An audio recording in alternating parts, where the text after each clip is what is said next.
देखिए, राहुल गांधी पाकिस्तान के प्रवक्ता के रूप में बात करते हैं। राहुल गांधी कभी भी भारत के प्रवक्ता के रूप में नहीं बात करते। भारत के विरोधियों का प्रवक्ता बन के बात करेगा, उसका लैंग्वेज वैसे ही होगा।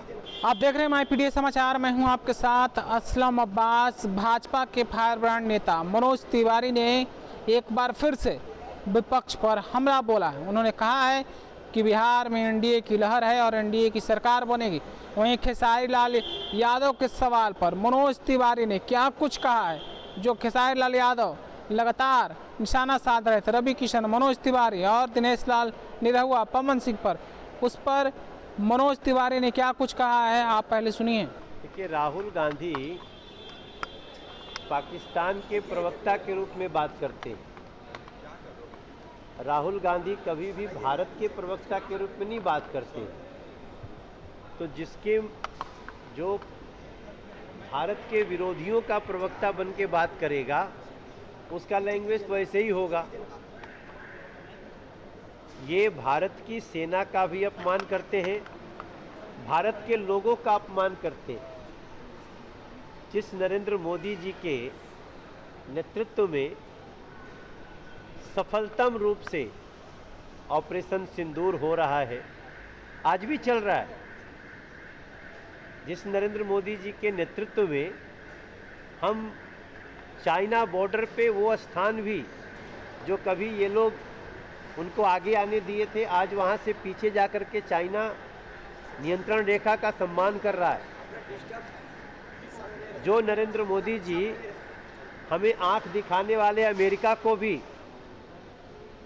उसको स्पष्ट संकेत देते हैं कि देख भाई, न तो हम आंख झुका के बात करेंगे, न आंख उठा के हम आंख मिला के बात करेंगे। अगर उसको राहुल गांधी जी इस प्रकार के शब्द बोलते हैं तो समझ लीजिए राहुल गांधी भारत विरोधियों की भाषा बोल। राहुल गांधी ने कहा है कि वोट के लिए प्रधानमंत्री नरेंद्र मोदी नाच भी सकते हैं।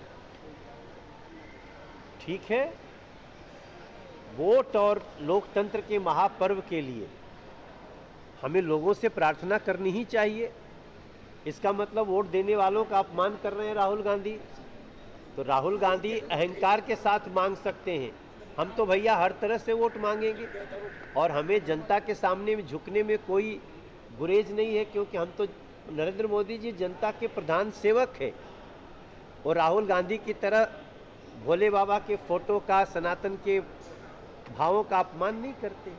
खेसारी लाल यादव ने कहा है कि केंद्र के सभी नेताओं को छपरा में लाकर उतार देंगे। अब छोड़ो, सर, एसआईआर का विषय पर टीएमसी बंगाल में बात कर रही है और कह रही है कि बीजेपी अगर इनके नाम पर मतदाताओं को बीजेपी को चला देंगे, आप इनको बीजेपी से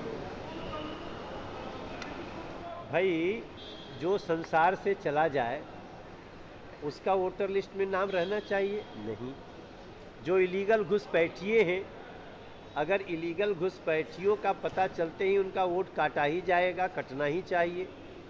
अगर कोई लोकतंत्र में अपने कागज़ दिखा करके और सही वोट कराने की जगह गुंडागर्दी, दादागिरी की बात करेगा, तो उसके लिए हमारा चुनाव आयोग सफिशिएंट है। तो अभी आपने मनोज तिवारी को सुना है, उन्होंने खेसारी लाल यादव के सवाल पर तो साफ साफ कुछ भी नहीं कहा है, लेकिन खेसारी लाल यादव के सवाल पर उन्होंने चुप्पी साध ली है। पत्रकारों ने उनसे सवाल किया खेसारी लाल यादव के संबंध में, तो उन्होंने चुप्पी साध ली, लेकिन विपक्ष पर उन्होंने खूब बोला है। उन्होंने साफ साफ कह दिया है कि बिहार में एक बार फिर से एनडीए की सरकार बनने जा रही है। उन्होंने साफ कहा है कि जिस तरीके से माहौल एनडीए के पक्ष में है, जनता के जिस तरीके से आत्मविश्वास और जनता का अपार जन समर्थन मिल रहा है, वो सब कुछ बताने के लिए काफ़ी है कि एनडीए की सरकार एक बार फिर से बिहार में बनने जा रही है। फिलहाल आप अपनी राय क्या रखते हैं मनोज तिवारी के इस बयान के बारे में कमेंट में हमें ज़रूर बताइए। आपका बहुत बहुत शुक्रिया।